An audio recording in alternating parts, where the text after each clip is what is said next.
Dans cette vidéo, nous explorons comment reconnaître, résister et déjouer les manipulateurs en combinant 4 cadres puissants: la stratégie politique de Niccolò Machiavel, la rigueur du raisonnement mathématique, la logique structurée de l'informatique et la résilience émotionnelle de la philosophie stoïcienne.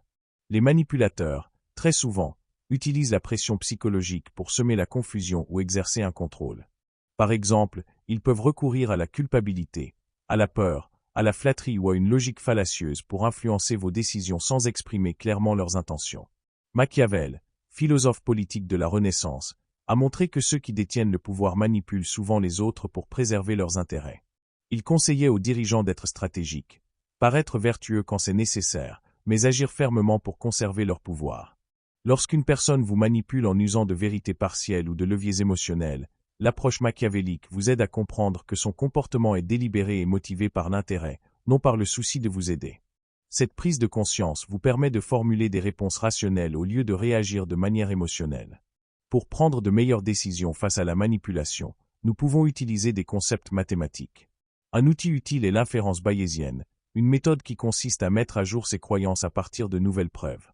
Par exemple, si une personne vous a menti lors de 3 des 5 dernières interactions, l'inférence bayésienne suggère que votre niveau de confiance envers elle doit diminuer, car vos attentes sont désormais basées sur des données observées plutôt que sur des suppositions.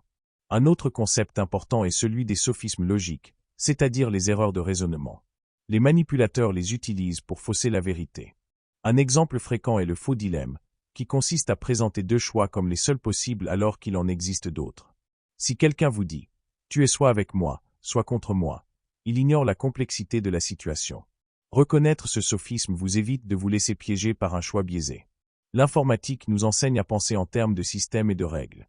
Une idée clé est la logique conditionnelle, if-else, si alors sinon, utilisée en programmation pour exécuter des décisions selon des conditions précises. Cela signifie, si une condition est vraie, alors faire une chose, sinon, faire autre chose. Vous pouvez appliquer ce raisonnement aux relations sociales. Par exemple, si quelqu'un essaie de me culpabiliser sans preuve, alors je m'arrête, clarifie son intention, et choisis de ne pas réagir émotionnellement.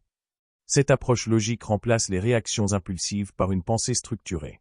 Un autre concept utile est celui de l'arbre de décision, un modèle qui trace les différentes options et leurs conséquences étape par étape. En anticipant chaque choix et ses résultats probables, vous réduisez les risques d'être pris au dépourvu.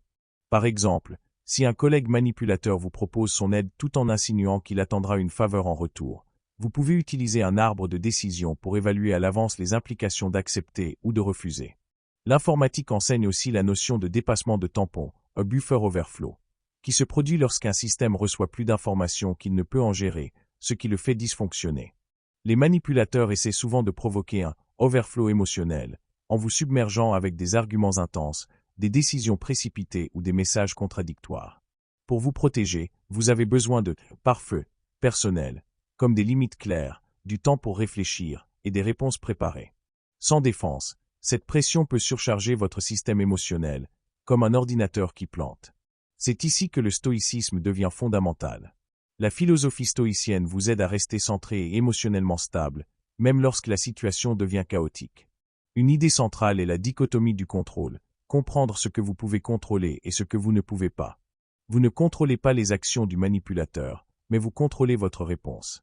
Une autre pratique stoïcienne est la premeditatio malorum, ou préméditation des épreuves, qui consiste à anticiper mentalement les difficultés avant qu'elles n'arrivent.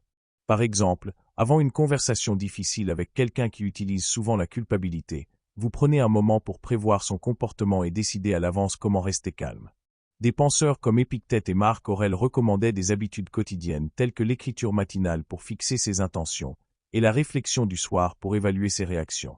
Cela renforce la conscience de soi et diminue la vulnérabilité émotionnelle. En répondant de manière réfléchie plutôt qu'en réagissant sous l'impulsion, vous privez le manipulateur de son pouvoir. Nous explorons également des exemples concrets dans la vidéo.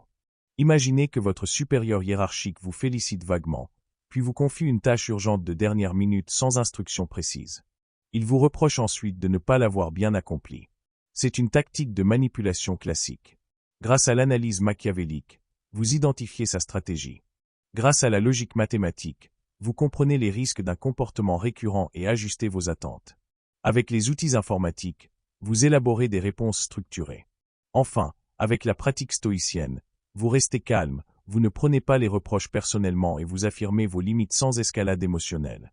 En combinant ces 4 disciplines, vous devenez hautement résistant à la manipulation. Vous n'êtes plus réactif, confus ou émotionnellement désarmé. Vous êtes clair, logique, serein et préparé. Cette approche vous permet de rester fidèle à vos valeurs tout en protégeant votre autonomie. Qu'il s'agisse de relations personnelles, de jeux de pouvoir professionnels ou d'interactions quotidiennes, cet état d'esprit intégré vous donne les outils pour démasquer la tromperie, répondre avec force et rester maître de votre vie. Aimez et abonnez-vous pour plus de contenu autour de la philosophie pratique, du stoïcisme, du développement personnel et de la sagesse appliquée au quotidien.